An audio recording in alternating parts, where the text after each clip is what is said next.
do Brasil, BA3, assina acordo e ganha grau de investimento no Japão.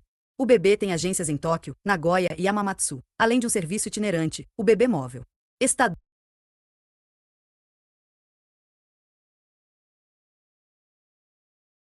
O Banco do Brasil, BA3, realiza no Japão nesta semana uma série de encontros com entidades e empresários locais, e recebeu classificação de grau de investimento de uma agência de classificação de risco do país, em que atua desde 1972. O BB tem agências em Tóquio, Nagoya e Hamamatsu, além de um serviço itinerante, o BB Móvel. O conglomerado tem reforçado a atuação fora do país, com a diversificação e a integração de atividades. Um dos pilares é o financiamento ao comércio exterior. O banco assinou um memorando de entendimentos com a JP Mirai, uma instituição sem fins lucrativos vinculada à Agência de Cooperação Internacional do Japão, JICA. O memorando tem como objetivo ampliar a oferta de produtos financeiros voltados à sustentabilidade e ao impacto social. Tem yield 21% superior ao do próprio Itaú. A Genial acredita que o desconto entre seu valor de mercado e o valor justo da holding deve se estreitar.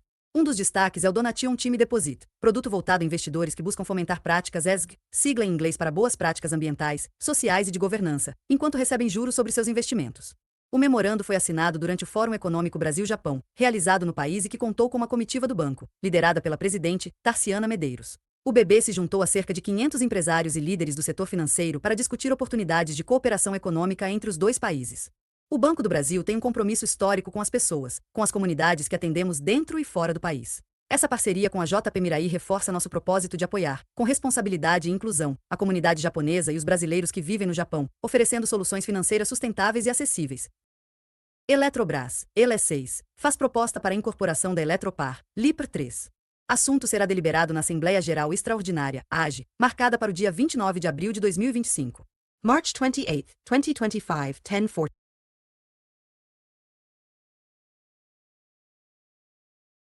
A Eletrobras, ELE3, ELE6, informou nesta sexta-feira, 28, uma proposta de incorporação para a Eletropar, LIPR3, a ser submetida à Assembleia Geral Extraordinária, AGE, marcada para o dia 29 de abril de 2025. A proposta, aprovada pelo Conselho de Administração da Eletropar, visa simplificar a estrutura societária e otimizar a governança da Eletrobras. Com a incorporação da Eletropar pela Eletrobras, as atividades antes desempenhadas pela Eletropar passarão a ser diretamente administradas pela Eletrobras, afirmou a empresa no comunicado. Objetivo e benefícios da incorporação. De acordo com o comunicado, a incorporação visa extinguir a Eletropar e transferir seus direitos e obrigações para a Eletrobras. Com a extinção da Eletropar, a Eletrobras terá uma estrutura mais simplificada, permitindo maior celeridade no processo decisório e uma governança corporativa aprimorada, destacou a companhia. A administração da Eletropar estima que o custo da operação de incorporação será de aproximadamente R$ 348 mil, englobando despesas com publicações, auditores, advogados e outros profissionais envolvidos no processo. Notícias. Relação de substituição das ações. A operação envolverá a substituição das ações da Eletropar por ações ordinárias da Eletrobras. O Comitê Independente Especial da Eletropar recomendou uma relação de troca de uma ação ordinária da Eletropar, LIPR3, para 0,80 ação ordinária da Eletrobras, ELE3. O Conselho de Administração da Eletropar, em reunião realizada em 27 de março de 2025, aprovou essa relação de troca, que será submetida à aprovação dos acionistas na AGE. Avaliação. A operação também inclui detalhes sobre a avaliação do valor das ações envolvidas. A relação de troca recomendada pelo laudo de avaliação elaborado pela Ernst Young Assessoria Empresarial Limitada, EY, foi de uma ação ordinária da Eletropar para 0,5296 ação ordinária da Eletrobras, sendo essa relação menos favorável para os acionistas da Eletropar em comparação à proposta aprovada pelo Comitê Independente. Acionistas da Eletropar dissidentes da operação terão direito de recesso, conforme previsto no artigo 137 da Lei das Sociedades por Ações. O direito de recesso será equivalente ao valor do patrimônio líquido contábil da Eletropar, que em 31 de dezembro de 2023 era de R$ 18,4635 por ação, informou a Eletropar. Vários riscos apontados por investidores não existem mais, diz CFO da Vale. Marcelo Batti é o convidado do primeiro episódio do InfoMoney Entrevista, série de entrevistas exclusivas com grandes nomes. E entre altos e baixos, as ações da Vale, Vale 3, vão se recuperando do tombo de 23% que levaram em 2024, o maior desde 2016. Com valorização de quase 6% este ano, a companhia tem eliminado alguns ruídos que pesavam mais sobre a confiança do mercado do que sobre os seus resultados em si. Isso inclui das tragédias de Mariana e Brumadinho às tentativas do governo em emplacar um presidente da mineradora. A empresa, e os analistas que a acompanham, sinalizam que o pior pode ter ficado para trás. Vários riscos que os investidores elencavam já não existem mais. Não cabe a nós, como gestores da companhia, dizer se o preço da ação está bom ou está ruim. Nesse patamar de preço, a gente aprovou um programa de recompra, por acharmos que é um bom investimento para a companhia, afirmou Marcelo Batti, vice-presidente financeiro e de relações com investidores da companhia, no primeiro episódio do InfoMoney Entrevista. A série de entrevistas exclusivas com nomes de grande relevância recebeu o executivo, que assumiu a cadeira de CFO da Vale em dezembro passado. Com experiência prévia em outra companhia global, Bhatt foi vice-presidente financeiro da Suzano, onde trabalhou por mais de 10 anos. Seu mandato na mineradora inclui recuperar a competitividade da companhia, reduzir custos e melhores volumes, indicadores que avançaram no último balanço da empresa. Precisa ir para um outro patamar em termos das suas relações com stakeholders e trabalhar cada vez mais na sua reputação, que é um tema importante, disse o executivo. Os compromissos relacionados às reparações das tragédias de Mariana e Brumadinho ainda devem representar saídas relevantes de caixa líquida para a companhia neste e no próximo ano. Vai caindo ao longo dos próximos, mas ainda permanece lá por algum tempo, explicou Bhatt. Leia mais. Divid, o acordo entre Vale, Samarco, BHP e o Poder Público, prevendo o pagamento de R$ 170 bilhões em reparações relacionadas ao rompimento da barragem do Fundão, em Mariana, contou com a adesão de 26 dos 49 municípios elegíveis. Isso, obviamente, tira um pouco de previsibilidade para a gente, mas tira para eles os municípios que não aderiram também. Acho que é um risco que esses prefeitos tomam ao abrir mão de valores relevantes que foram contemplados por esse acordo, discutido com o governo federal e com o Supremo STF, para tentar algum outro mecanismo que pode ou não dar certo para eles, afirmou o CFO. Para nós, não vai significar grandes variações em relação ao desembolso que a gente vai fazer, complementa o executivo. Conte também falou sobre as relações mais amistosas com o governo, disse que Vale e Poder Público já concordam em 90% dos temas e o foco será no que é convergente. A questão de licenciamento é técnica, mas também requer uma visão conjunta, um norte. Essa recuperação de relação com o Estado vai trazer benefícios para todo mundo, para Vale, para o Brasil, afirma o CFO. A Vale conseguiu uma redução de 2 dígitos nos custos no quarto trimestre do ano passado. É possível manter essa disciplina ao longo de 2025? Quais são os desafios? Marcelo Bhatt, temos uma trajetória de redução de custo que se intensificou durante o ano de 2024 e vai continuar em 2025. Parte dessa redução vem do gradual aumento de volumes que a gente vem fazendo, o que dilui custo fixo, e vem também da entrada em operação de algumas novas operações, que têm custo mais baixo. A atividade da Vale se beneficia muito quando você tem uma operação mais estável, isso reduz custo, reduz risco. Os desafios têm a ver muito com questões, por exemplo, de inflação, como muitas companhias estão sujeitas também. Tem as questões climáticas também. A gente teve um primeiro trimestre agora, por exemplo, que teve muita chuva. Isso atrapalha embarques. Mas são coisas da natureza do nosso negócio, que a gente vai conseguir administrar. E produziu 328 milhões de toneladas de minério de ferro em 2024. A meta para 2025 é chegar até 335 milhões, mas de forma flexível. Como isso vai ser operacionalizado? Marcelo Bhatt, até 2023, o que a companhia conseguia vender estava em função do que era produzido. Hoje, a empresa tem um ritmo de produção que permite flexibilidade. O que determina se nós vamos vender mais ou menos é a precificação dos diferentes mix, as condições de mercado, e não a produção. Por isso temos condição de produzir até mais. Escolhemos se vamos fazer mais ou menos em função do retorno à companhia. Somos a mineradora que tem o portfólio de melhor qualidade em termos de conteúdo de ferro no minério. Isso tem que ser usado a nosso favor. Infomoney. O que esperar da demanda global por minério de ferro este ano com as tarifas comerciais que os Estados Unidos estão impondo à China, principal comprador da Vale? Marcelo Bhatt. A demanda pelo minério está muito estável. A China está em um patamar de crescimento muito menor hoje, mas você tem outras regiões que estão crescendo e tomando um pouco esse lugar, guardadas devidas proporções, e ajudando a estabilizar o mercado. Índia, Oriente Médio, Sudeste Asiático, são todos menores, mas, no conjunto, eles vão começar a crescer compensar um pouco essa eventual queda da China. E você tem do lado da oferta alguns projetos grandes que ainda não entraram em operação, mas quando isso acontecer, vão ser compensados pela exaustão das minas existentes. É em função desse equilíbrio que o preço não tem variado tanto. Obviamente que vamos seguir monitorando as tarifas impostas pelos Estados Unidos, mas enxergamos o mundo em equilíbrio, no que diz respeito ao consumo de minério de ferro. A Vale anunciou um programa de recompra de ações que deve ser calibrado de acordo com a dívida da companhia. Como isso vai funcionar na prática? O programa de recompra vai existir, ele equivale a mais ou menos 3% do capital da companhia, e está em vigor. Isso não quer dizer que a gente tem a obrigação de recomprar todos os dias. Vamos escolher os momentos certos e fazê-lo com base no que estamos observando no mercado, na liquidez das ações e a dívida líquida expandida, dívida financeira mais recursos destinados às reparações. Uma geração de caixa positiva vai trazer nossa dívida para um patamar menor, abrir espaço para alocar capital e, hoje com o preço da ação da Vale onde está, é uma alocação de capital comprar suas próprias ações. Estamos bastante convencidos de que isso vai gerar muito valor para a companhia. No momento em que a Vale tenta retomar a posição de liderança global, mineradoras concorrentes estudam ampliar operações no Brasil. Como vocês encaram isso? Vemos com tranquilidade. Temos um nível de conhecimento local do Brasil e de imersão na realidade brasileira muito profundo, então ninguém conhece mais o país em mineração do que a Vale. Os concorrentes vão vir, nós vamos disputar as situações com eles, cientes das nossas habilidades e de que isso não vai, de maneira nenhuma, atrapalhar o desenvolvimento da companhia dentro dos planos que a gente tem a longo prazo. Resultado 4T24 da Tupi. EBITDA ajustado recorde de 1,3 bilhão de reais.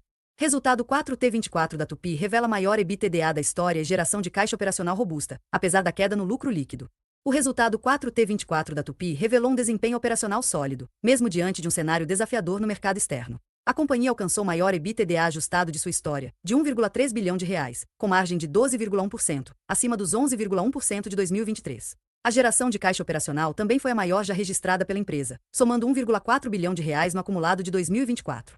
O principal destaque do resultado 4T24 da Tupy foi a eficiência operacional. Apesar da queda de 6% na receita líquida anual, que totalizou R$ 10,7 bilhões, a empresa conseguiu elevar suas margens e manter a rentabilidade. O cenário cambial favorável e os ganhos provenientes da aquisição da MWM foram fundamentais para mitigar os impactos da retração no volume de vendas. Receita e margens fortalecidas. A MWM, responsável por 25% da receita total, cresceu 17% no ano, alcançando R$ 2,7 bilhões. A margem EBITDA do negócio tradicional subiu para 13,4%, próxima do patamar pré-aquisições, enquanto a da MWM avançou para 8,4%.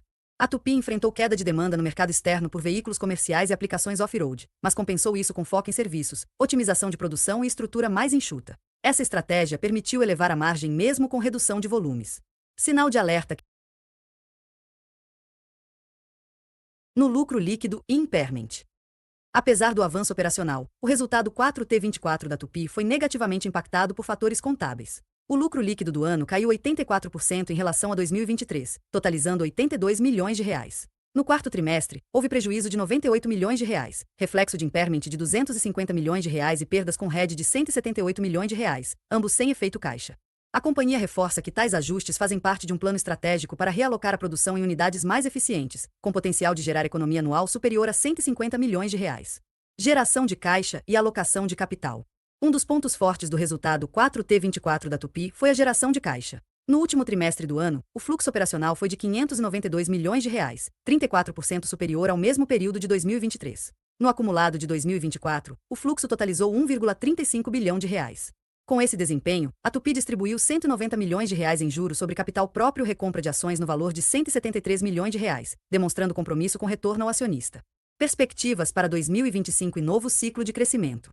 A empresa sinaliza otimismo para o segundo semestre de 2025. Entre os fatores que sustentam essa visão estão a possível recuperação de vendas no mercado externo, impulsionada pela substituição de frotas, novas regulamentações ambientais nos Estados Unidos e retomada da construção civil. A Tupy também investe em novos negócios, como geração de energia com biocombustíveis, motores marítimos e reciclagem de baterias, com potencial de expansão de receita e margens. Eficiência operational como differential competitivo. Mesmo com 3 de suas 5 plantas operando com capacidade reduzida, o resultado 4T24 da Tupy mostrou que a empresa tem margem para expansão e ganho de escala. Com investimentos já realizados, os novos contratos e produtos de maior valor agregado devem começar a gerar receita ainda em 2025. Esses fatores, combinados à disciplina financeira e inovação tecnológica, reforçam a estratégia da Tupy de se posicionar como líder em soluções industriais sustentáveis e com elevado retorno sobre o capital investido. Criptoativos estão em alta nas estratégias de diversificação. Baixe grátis nossa carteira recomendada e veja quais criptos têm mais potencial agora. Resultado 4T24 da Tupy.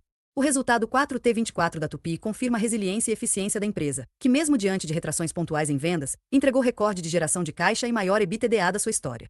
Com um plano estratégico bem definido e foco em inovação, a companhia se prepara para um novo ciclo de crescimento, com perspectivas positivas para 2025. TIM 3, aprova bolada de R$ 2,05 bilhões em dividendos, além de operação de grupamento e desdobramento de ações. Siga o A TIM anunciou ao mercado pagamento de dividendos e operação de grupamento e desdobramento de ações. Imagem, Getty Images. Siga o MT no WhatsApp. A TIM 3, anunciou o pagamento de uma bolada em dividendos complementares. O valor total é de R$ 2,05 bilhões, a serem pagos em 3 parcelas nos meses de abril, julho e outubro de 2025. Terão direito ao provento aqueles com posição acionária na companhia em 3 de abril de 2025, sendo que as negociações das ações após esta data ocorrerão ex-direito de dividendos, conforme o comunicado enviado ao mercado na quinta-feira. Semana. A data de pagamento das parcelas e o valor de dividendos por ações ficou estabelecido da seguinte forma. Data de pagamento. A TIM destaca que o valor bruto por ação total foi acrescido em reais 0,000279568, tendo em vista o aumento na quantidade de ações em tesouraria e, por consequência, a redução no número de ações com direito ao pagamento. O valor bruto por ação ainda poderá ser modificado em razão de novas variações na quantidade de ações em tesouraria, diz o comunicado. TIM anuncia a operação de grupamento e desdobramento. Além do anúncio dos dividendos, a TIM divulgou fato relevante ao mercado anunciando a aprovação de proposta de grupamento da totalidade de ações ordinárias da companhia na proporção de 100 para 1 e de um desdobramento, de modo que uma ação grupada passe a corresponder a 100 ações. A operação não altera o valor do capital social da companhia nem seu número total de ações, conforme o comunicado. Leia também.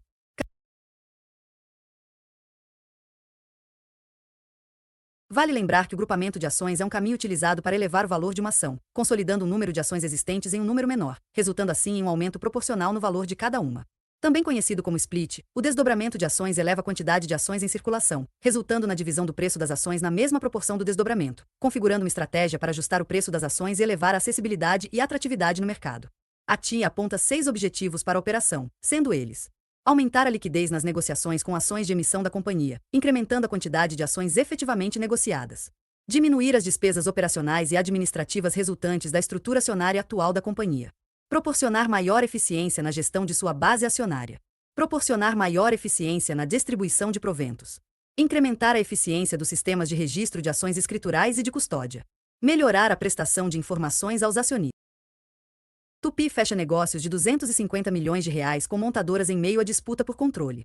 Segundo a Metalúrgica, um dos contratos prevê a fabricação, usinagem e pré-montagem de cabeçotes de motor, com início de faturamento previsto para 2027. Foto. Divulgação Tupi. A Tupi, líder na América Latina em componentes de ferro fundido, anunciou na noite de quarta-feira, 26, que acertou novos contratos com 2 montadoras de veículos envolvendo componentes estruturais e manufatura e motores de caminhões extrapesados, segundo fato relevante ao mercado. A companhia afirmou que quando os contratos alcançarem o potencial contratado, a empresa terá receita adicional de 250 milhões de reais por ano. Segundo a Metalúrgica, um dos contratos prevê fabricação, usinagem e pré-montagem de cabeçotes de motor, com início de faturamento previsto para 2027. Em outro projeto, com início em 2028, a Tupi será responsável pela fabricação de blocos para as mais recentes gerações de motores de uma das montadoras. A Tupi não identificou as montadoras, mas afirmou que essas indústrias detêm, em conjunto, 50% do mercado brasileiro de caminhões extrapesados. Atualmente, ambas as montadoras produzem os componentes na Europa. Leia mais. Conflito na governança. A Tupi vem vivendo conflitos internos há alguns meses. Acionistas minoritários vêm questionando desde o ano passado a atuação da BNDES Par e da Previ, Fundo de Pensão dos Funcionários do Banco do Brasil, na administração da Tupi. A BNDES Par, braço de participações do BNDES, e a Previ são os maiores acionistas da Tupi. Juntas detêm cerca de 30% do capital votante. Desde 2024, as instituições propõem a substituição do CEO da empresa, Fernando de Riso, no cargo desde 2016.